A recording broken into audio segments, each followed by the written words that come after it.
닌자가 되고 싶어 하던 어느 한 소년이 있었습니다. 그 소년의 이름은 마이트 가이. 하지만 불행하게도 가이는 닌자로서의 재능을 조금도 타고나질 못해 닌자라면 당연히 사용할 줄 알아야 하는 기본적인 인술도 환술도 전혀 사용하지 못했습니다. 그래서 닌자 학교에 입학하는 일조차 가이에겐 쉬운 일이 아니었죠. 하지만 가이는 포기하지 않았습니다.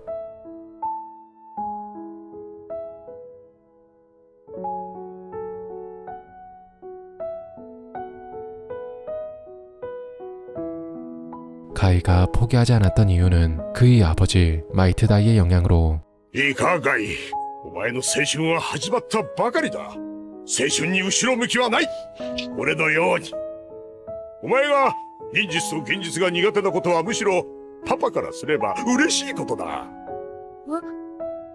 短所が分かれば長所が光る。お前の体術は今からもう光り出している。パパは嬉しいぞ。その年でもう我が子の長所に気づけたのだからな。 다이 또한 가이와 마찬가지로 아무런 재능도 타고나지 못해 나이가 많음에도 불구하고 여전히 하급 닌자에 머물러 있었습니다. 그래서 언제나 주변 사람들로부터 놀림을 받았었죠. おいマイトだい、お前子供とまた修行ごっこか。万年芸人がよくやるぜ。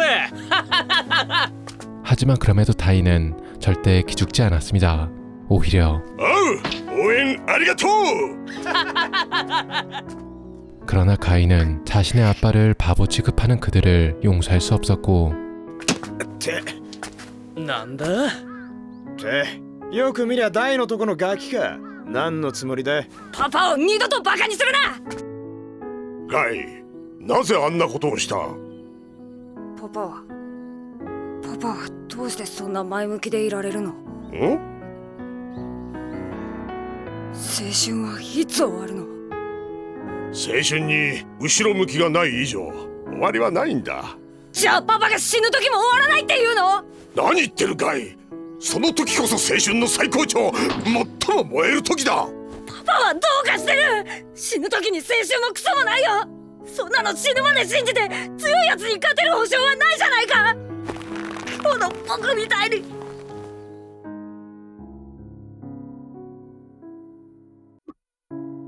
本当の勝利ってのはな、強いやつに勝つことじゃない。自分にとって大切なものを守り抜くことだ。分かったら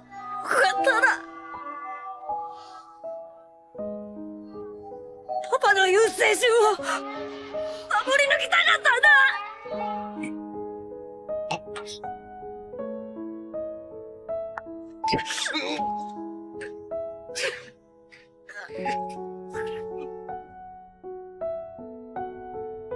그렇게 가이는 끝까지 포기하지 않았고 아버지의 믿음과 자신의 노력 끝에 다행히 닌자 학교에 입학할 수 있었습니다. 하지만 여전히 인술은 조금도 늘지 않았고 역시나 가이가 할 수 있는 건 오직 자신을 믿고 노력을 하는 일뿐이었습니다. 그리고 이때 가이는 자신과는 달리 천부적인 재능을 타고난 카카시에게 라이벌 의식을 갖기 시작했죠. 그래서 노력으로 천재를 따라잡기 위해 열심히 수행했지만 冷た。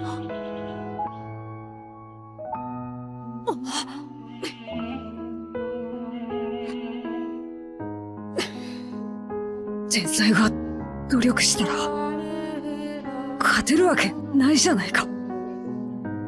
노력하는 천재를 따라잡기 위해서는 더욱더 노력을 하는 길밖엔 없었습니다. 그래서 생각해낸 방법이 바로 자체 규칙이었죠.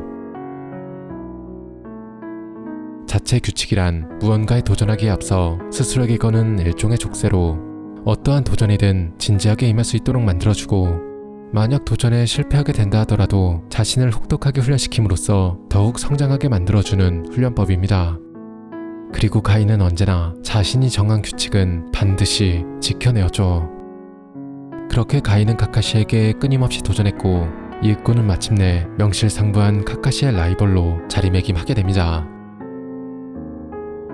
그렇게 시간이 흘러 가이는 닌자 학교를 졸업하게 되었고 하급 닌자가 되어 임무를 수행하기 시작했습니다. 그리고 본격적으로 닌자 일을 하기 시작하자 아버지의 초라함이 눈에 들어오기 시작했죠. あんな恥ずかしい真似までしてあんなの青春じゃないよ。そうやってお前を育ててきたんじゃないのか。俺はお前の親父さんほどかっこいい忍びはいないと思っている。 그러던 어느 날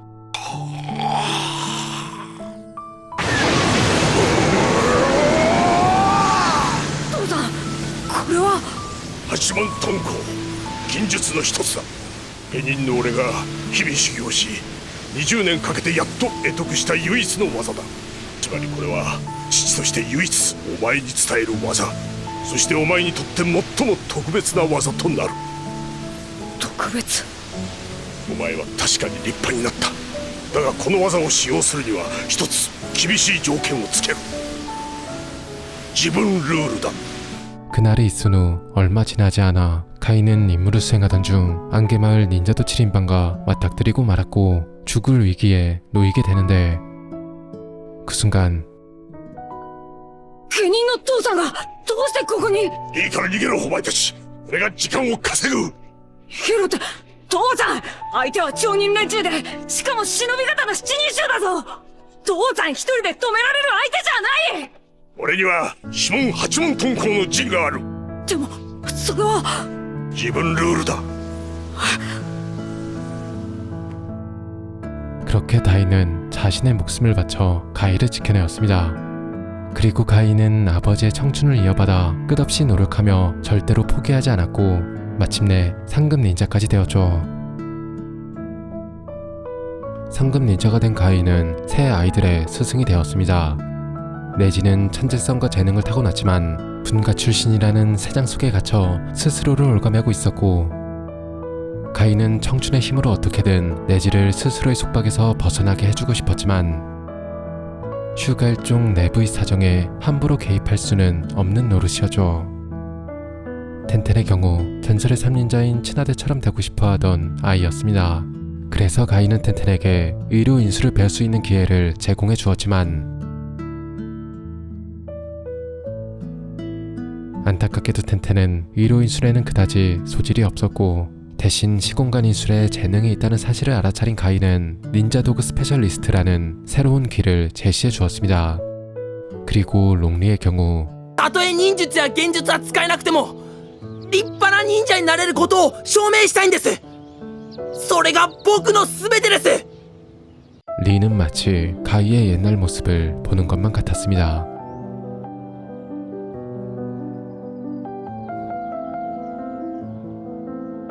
아무런 재능도 없었기에 할 수 있는 것이라곤 오직 남들보다 훨씬 더 많은 노력을 하는 것.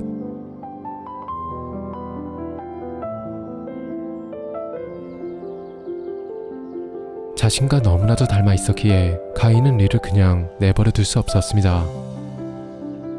確かにお前はネジとは違う。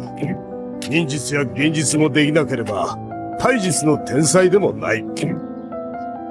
けどなリー、お前はネジを超える力を、その可能性を秘めてる天才なんだぞ。気休めならやめてください。バカ、気休めでも何でもない。なぜならお前はな、努力の天才だ。果たしてそれは本当でしょうか。どんなに努力しても僕は強くなれないんじゃないかって怖くてたまらないんです。僕はどうしたら。自分を信じない奴なんかに努力する価値はない。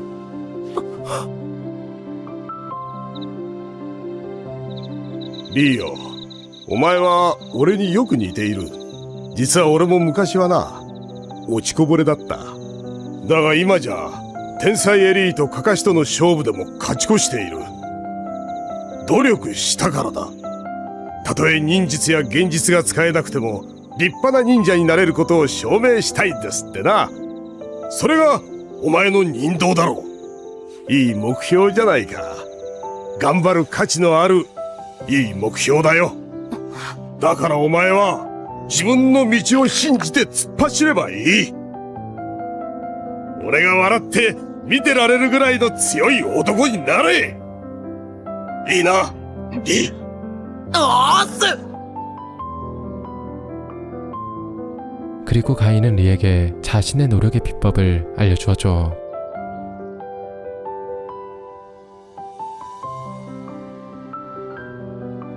그날부터 리의 목표는 가이가 되었고, 그런 리를 위해 가인은 새로운 규칙을 만들었습니다.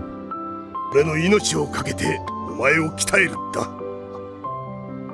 命をかけて鍛えればお前はきっと立派な忍者になれる。約束だ。 그리고는 오래전 자신의 아버지가 그랬던 것처럼 리에게도 팔문 둔갑을 전수해 주었죠. 하지만 팔문 둔갑은 자신의 목숨마저 깎아먹는 양날의 금과도 같은 위험한 기술이었기에 대신 엄격한 조건을 걸어두었습니다.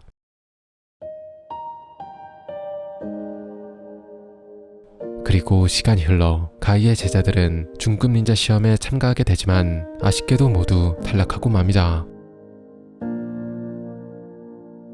게다가 리는 너무나도 심각한 부상을 입고 말았죠.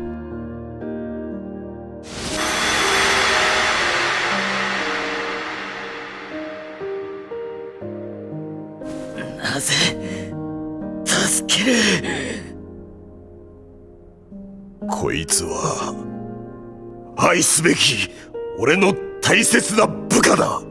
勝者が 하지만 그럼에도 리는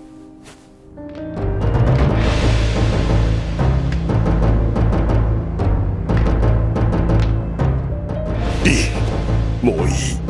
終わったんだ。お前はもう立てる体じゃ。リー、お前ってやつは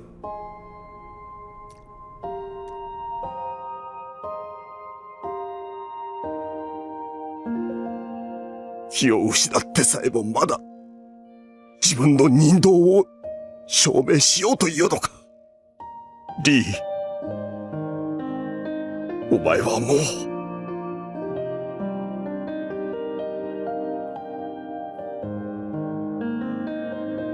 立派な忍者だ。 리는 자신의 닌자의 길을 증명해냈습니다. 그러나 그 대가는 너무나도 가혹했죠.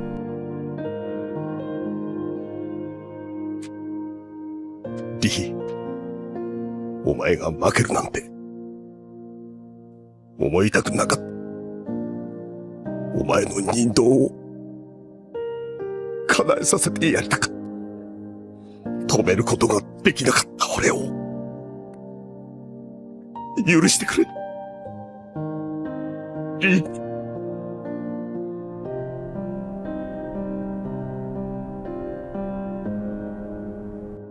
하지만 리는 절대로 포기하려 하지 않았고 가이 또한 리가 다시 일어설 수 있도록 최선을 다해 도와주었습니다.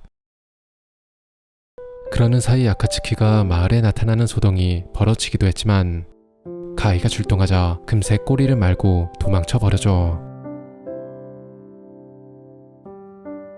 아무튼 얼마 후 드디어 최고의 의류 닌자인 친하대가 마을로 돌아오게 되면서 리의 상태를 봐주게 되는데 悪いことは言わない。お前もう忍びはやめろ。とても忍びとしての任務をこなしていけるような体じゃない。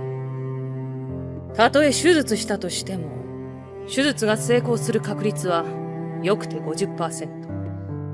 失敗すれば死ぬ。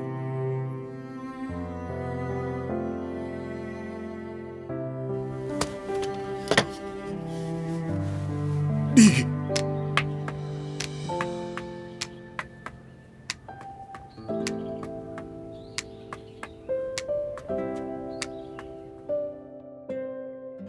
이제 모든 건 리의 선택에 달려 있었습니다.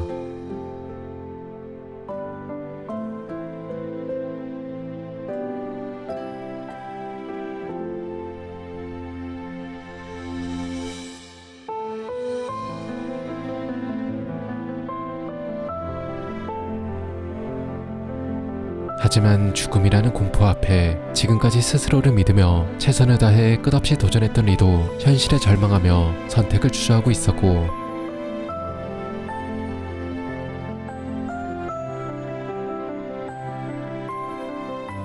그런 리에게 가인은 リーよ、その苦しみから解放されたければ覚悟を決めることだ。己の夢を失えばお前は今よりも苦しむことになる。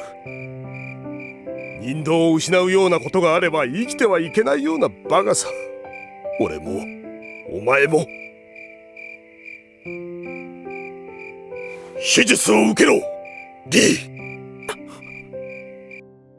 努力を続けてきたお前の手術は必ず成功する。きっと天国の未来を呼び寄せる。万が一、いや、1兆分の1失敗するようなことがあったら、俺が一緒に死んでやる。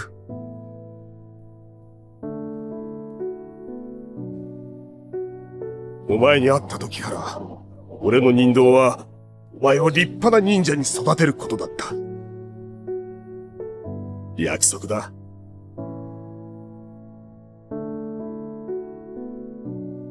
ガイ先生！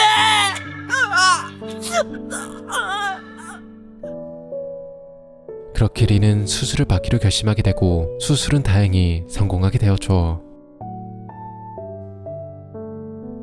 그렇게 리도 완전히 부활하게 되었고, 더 이상의 큰 걱정거리는 없었지만 아무래도 노력으로 천재를 이긴다는 건 역시나 불가능한 일이었던 것 같습니다. 그 이후 크고 작은 사건들이 발생했지만 천재들이 많은 활약을 하는 동안 가인은 그닥 눈에 띄는 활약을 보여주지 못했고, 영원한 라이벌이었던 카카시마저 호카게로 추대되면서 둘의 격차는 더 이상 돌이킬 수 없을 만큼 벌어지고 맙니다. 하지만 그럼에도 가인은 진심으로 카카시를 축하해 주었죠.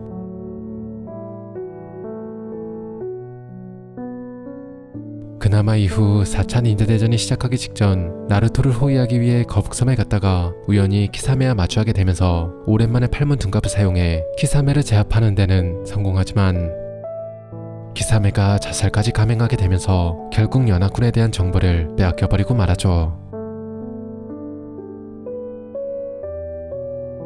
그리고 사실 주인공들의 싸움이 인간의 경지를 아득히 초월하기 시작하면서 조연들이 활약할 기회가 거의 없기도 했습니다. 그러나 윤회찬 생술로 부활한 마다라에 의해 주인공들마저 쓰러져 버리고, 모두가 절망한 순간 가이마는 포기하지 않았습니다.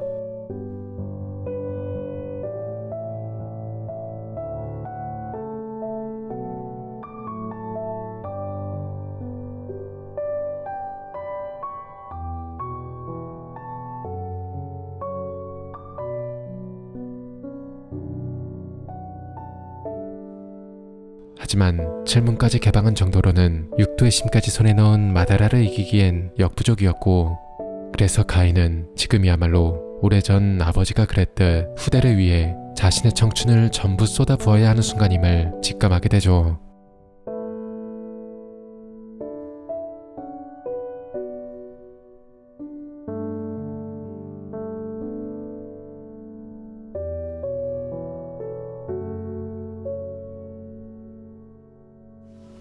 今こそ甲斐八門遁甲の陣、自分の大切なものを死んでも守り抜く時。 그렇게 가인은 팔문 둔갑의 마지막 문인 사문, 이름 그대로 죽음의 문을 개방했습니다.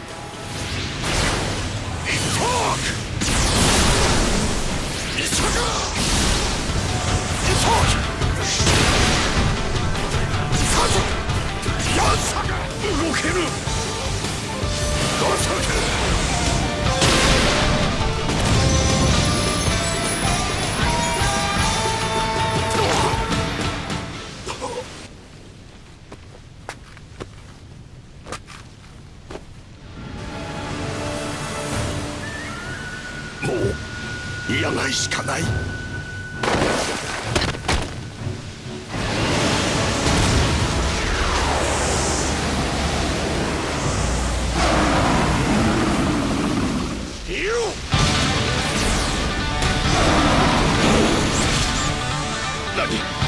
空間がねじ曲がっただと。